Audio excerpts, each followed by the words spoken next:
So be honest. How did you actually choose your career?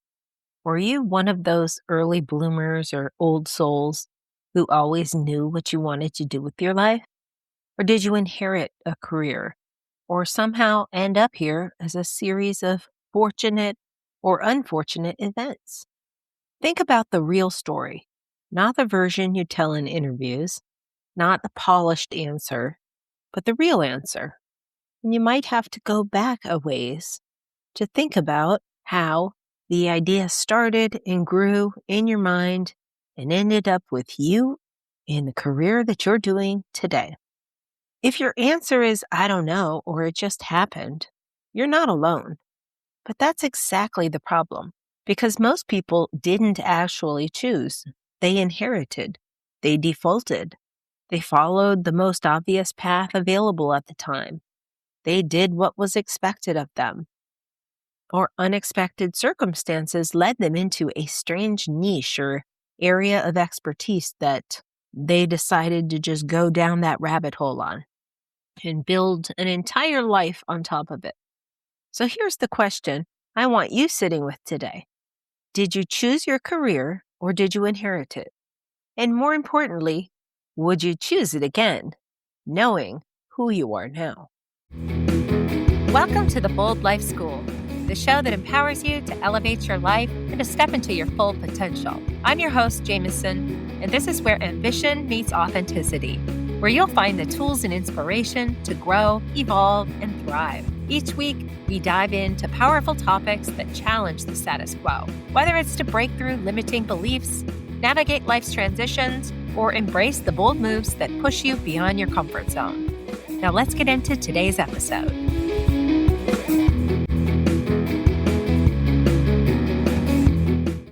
Looking back, even into childhood, many of you will find that you knew more than you thought. As a child, I had lots of ideas about what I wanted to be when I grew up. A synthesizer operator, a psychic medium, a psychiatrist, a singer.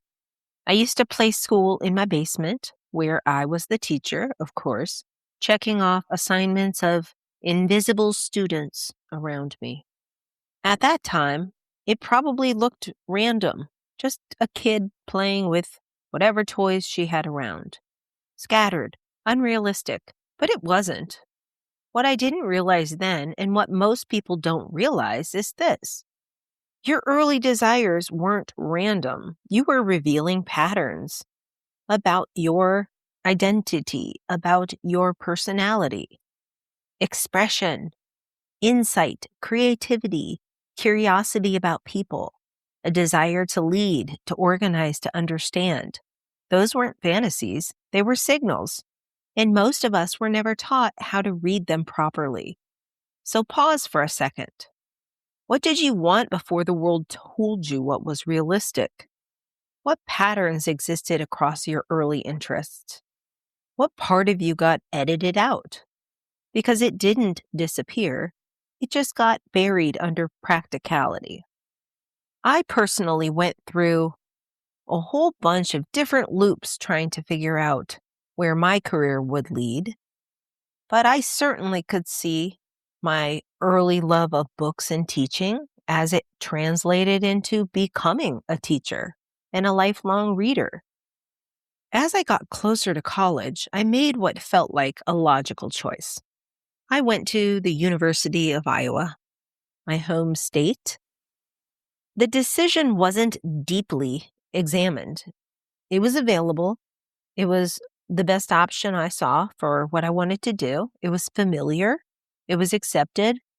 I figured I could 99% get in, and that's where the decision came from. And very quickly, it stopped feeling right. So I did what a lot of people do when something doesn't fit. I moved. Different programs, different schools, different directions. And then one day, some friends said they were moving 2,000 miles away to San Diego, California. And within 20 minutes, I said yes, packed my bags, told my mom, and 2 weeks later, I was gone. Poof. New life. Now, let's be clear. That wasn't necessarily strategic at the moment, but it was honest. It was me connecting to an opportunity that felt so right internally that I didn't need to weigh it back and forth. The instinct was a match for what I felt was going to bring me something great, even though I didn't know what great was going to be. But instincts are an important part of developing the awareness and then the audacity and the strong force that it takes to make a decision and then build a strategy around that decision. That decision to move at 18 years old didn't come from a 5-year plan. It came from something deeper, a pull towards something bigger, more expansive, more alive for me at the time. And here's what matters. Not all powerful decisions are linear. They're not perfectly packaged up. Sometimes you jump off a cliff and know that it's a good idea, even though you're not sure that all of the water and weather conditions below are going to support you. Some are identity-driven moves towards expansion before you have the language to explain them. So let me ask you, where in your life have you made a fast decision, or maybe it seemed fast to everybody else, that actually moved you closer to yourself? And where are you overthinking right now when your instinct already knows? For a long time, I thought I was inconsistent, like I couldn't stick to one thing, or like I was bouncing around too much. But looking back, I can see something completely different. Those weren't whims. Those weren't being a quitter. They were signals, and I was acting on them. I've always been a huge reader. I've been interested in psychology since I was young. I spent years playing music, piano, flute, singing, even the idea of being a psychic medium. At the time, it may have sounded ridiculous to people around me, my mother in particular, but what was underneath it? A focus on intuition, sensitivity, a fascination with the unseen. And today, that's all still part of how I operate. So here's the reframe most people need. You were never scattered.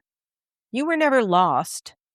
You were just using your instincts to build solutions at a time when you were likely just missing the skills and the strategy that cause us to make solutions that are quote unquote logical, reasonable, and smart. Your interests weren't random. They were data points without that system in place. So you ask yourself, what have you dismissed as inconsistency that might actually be alignment trying to emerge? When we don't have systems in place or people to tell us about all of the options, we simply can't become what we can't see. I grew up in rural Iowa. There weren't many examples of career singers, psychologists, or anything remotely unconventional in my circle. So even if I had the interest, I didn't have the roadmap. And this matters more than people realize, because your decisions are only as expansive as your exposure. If you've never seen it, you don't consider it viable. If you only see it on TV, it looks hard to reach. So you ask yourself, did your environment expand your options or keep them narrow? And are you still making decisions based on that previous limited exposure? There's another layer here, the one most people don't question. You were going to college. That wasn't a suggestion, it was a given. And over time, that becomes internalized. You don't even realize that it's not your voice anymore because you've been hearing it told to you for so long. You just think, oh, this is what I'm supposed to do. This is the norm. And that's where a lot of careers come from. Not alignment, but compliance. We even choose our majors that way. Here is a book. These are the choices of majors. Pick one of these choices. And we still don't understand at that point where those majors could lead us into actual real life roles. So ask yourself, whose voice is still shaping your definition of success?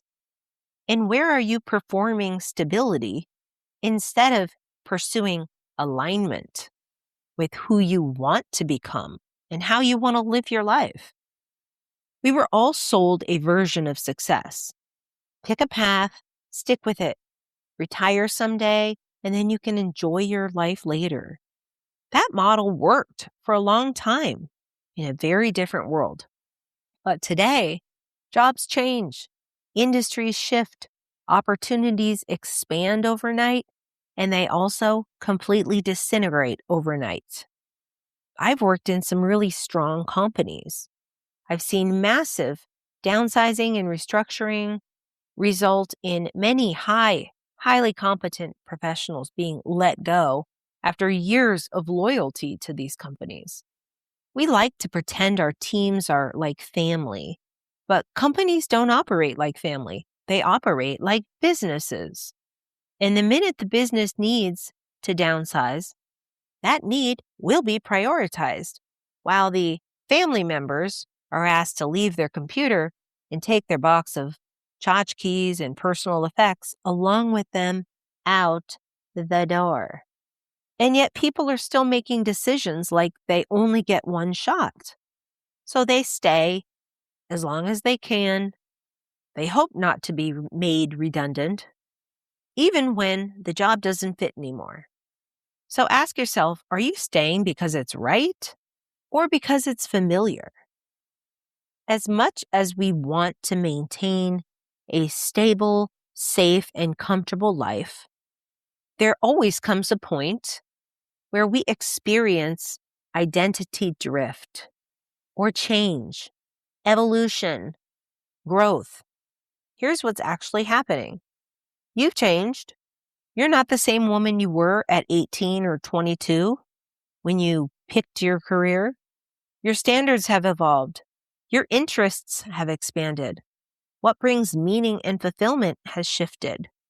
Even what success means may have changed. But your career still reflects an older version of you. So now you're trying to force a fit. And it doesn't work because this isn't confusion. It's identity lag and often fear dressed up as good sense. You've evolved, but your career just hasn't caught up. So ask yourself, who have you become that your current career doesn't reflect? And what part of you has already outgrown your environment but hasn't been acted on? You're looking for signs of mismatch. And people think that staying is the safe option, but there's a cost with staying longer than you want when it no longer fits. It's not neutral, it's expensive. It starts to drain you mentally, physically, emotionally, spiritually, energetically. You don't just feel off, you start questioning yourself. It erodes your confidence, your sense of direction, your belief in yourself. You may even look at yourself in the mirror and wonder, what is the point anymore? If I have to go to that job one more time, I'm going to lose it. And on top of that, you're leaving money on the table because strategic moves, aligned moves, create growth, including with money in most cases. More responsibility, more opportunity, more autonomy, more income. I can remember making a decision to join a company that would finalize my transition from teaching high school English to the corporate world. My reasons were to stay in instructional design but make a higher salary than previously possible as a teacher. I was intentional there, yet several years down the path, the culture started changing. The processes started to feel a little too restrictive, and I was feeling like I'd accomplished as much as I could in that specific role. I wasn't really thrilled about staying or leaving, but I knew it was nearing a time for change when I began to feel misaligned with leadership, team dynamics, and just drained from all-day meetings, many of which could have been emails or at least reduced by a half hour. It was the culture. It was costing me my peace and my creativity. The cost to stay began to feel higher than the cost to leave. So I jumped ship to another company with a different culture and one that allowed more creativity for me in my job description. So ask yourself, what is it costing you to stay where you are now? And what are you tolerating that your future self would reject immediately? When you've been spinning in this process for long enough, you will reach a decision point. At some point, insight, thinking about it, stops being helpful and it becomes avoidance. It becomes excuses. Sometimes we get stuck in researching or thinking about it, but you don't need more podcasts or more journaling or more thinking necessarily. You need awareness of how you got here and a decision to make an adjustment that will get you to your next spot. Not a reckless decision, but a strategic one. So here's the real question. Are you optimizing your current path? Are you stalled out, treading water, or straight up avoiding your next plan? Let me be clear. This is not about blowing up your life. It's about increasing your options and looking at the possibilities. Taking a hard look at the choices you've made in terms of your career and why you've made them and how you feel about them now can open up your eyes to the ways that you've changed and grown as a person. There are 3 moves that you can do. 1, take an audit. Look at your current role honestly. Does it match who you are now? Your interests, your skill sets? Are you doing the things that you want to be doing in your career? 2, experiment. Test some new directions without having to commit fully. Skill shifts, have some conversations with people in other departments, get some exposure to new jobs. You could take a grow gig or a volunteership to explore new path opportunities and get the valuable experience needed to do a job or industry transition. And 3, position. Start aligning your identity with where you're going next. What does she do for work? What does she do in her free time? How does she address boundaries at work? The focus should be looking on where you're going next, not where you've been. So ask yourself, what is one move you can make this week that increases your options, that opens up your possibilities? If this episode is hitting, you're not confused. You're at a decision point. And the longer you wait to get clarity, the more expensive the decision becomes. You're not confused, you're at a decision point. And the fastest way to get clarity is not through more thinking, it's accurately diagnosing what exact type of career mismatch is affecting you. So start here. Take the Career Burnout Signals quiz. Link is in the show notes. It's only about 2 minutes, but it will tell you exactly what's driving your friction. Whether you're dealing with burnout, plateauing, misalignment, or simply outgrowing your current path or plan. And what kind of decision do you need to make next to move towards your future self? That's all I have for today. Thank you for listening, and I will see you next time.